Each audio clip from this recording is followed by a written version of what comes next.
कृष्ण का चमत्कार। जब आधी रात को स्वयं कान्हा ने बचाई पूरे गांव की लाज। उत्तर भारत के एक छोटे से गांव का नाम था वृंदापुर। गांव के बीचों बीच भगवान श्री कृष्ण का एक प्राचीन मंदिर था। कहा जाता था कि जो भी सच्चे मन से वहां प्रार्थना करता उसकी पुकार कभी व्यर्थ नहीं जाती।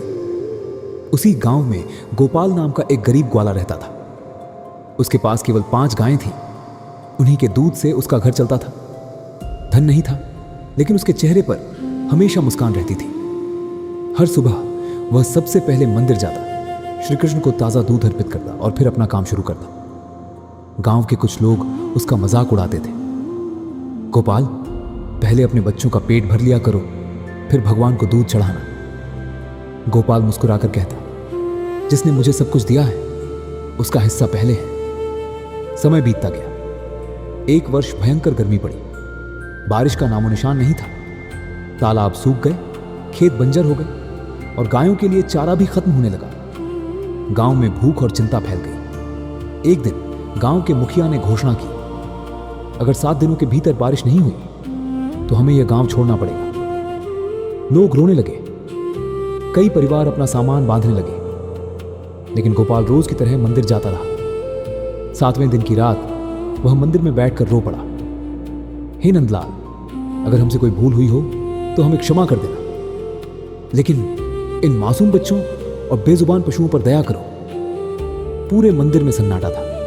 अचानक उसे बांसुरी की बहुत मधुर धुन सुनाई दी। उसने आंखें खोली तो मंदिर दीपों की रोशनी से जगमगा उठा।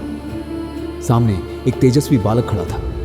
सिर पर मोरपंख, पीतांबर, हाथ में बांसुरी और चेहरे पर अद्भुत मुस्कान। बालक ने कहा, गोपाल, डर मत।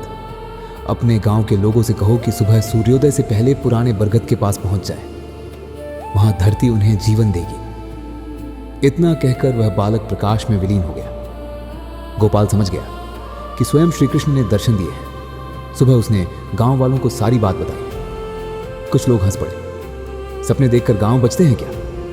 लेकिन कुछ लोग उसके साथ चल पड़े। जब सभी पुराने बरगद के पास पहुंचे तभी अचानक धरती हल्की सी कांपी। बरगद की जड़ों के बीच से निर्मल जल का एक तेज स्रोत फूट पड़ा।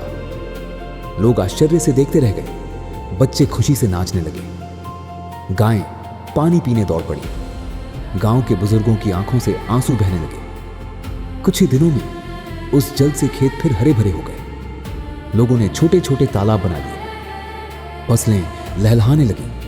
लेकिन चमत्कार यहीं समाप्त नहीं हुआ। कटाई के समय पूरे क्षेत्र में टिड्डियों का हमला हुआ। आसपास के सभी गांवों की फसलें नष्ट हो गई। जब टिड्डियों का झुंड वृंदापुर की ओर बढ़ा तभी हजारों मोर अचानक खेतों में उतर आए। उन्होंने टिड्डियों को खेतों तक पहुंचने ही नहीं दिया। लोगों ने पहली बार ऐसा दृश्य देखा था। गांव के पुजारी ने कहा, जिस गांव की रक्षा स्वयं मोरध्वज श्री कृष्ण करें उसका कोई क्या बिगाड़ सकता है।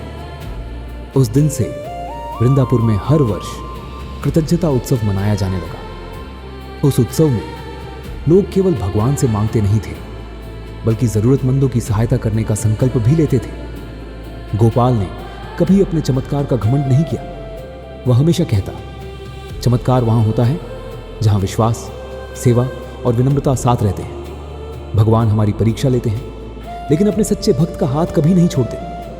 कथा से सीख, सच्ची भक्ति केवल प्रार्थना नहीं बल्कि विश्वास, धैर्य, सेवा और अच्छे कर्म का नाम है। जब मन निष्कपट होता है तब भगवान श्री कृष्ण किसी न किसी रूप में अपने भक्त की सहायता अवश्य करते हैं।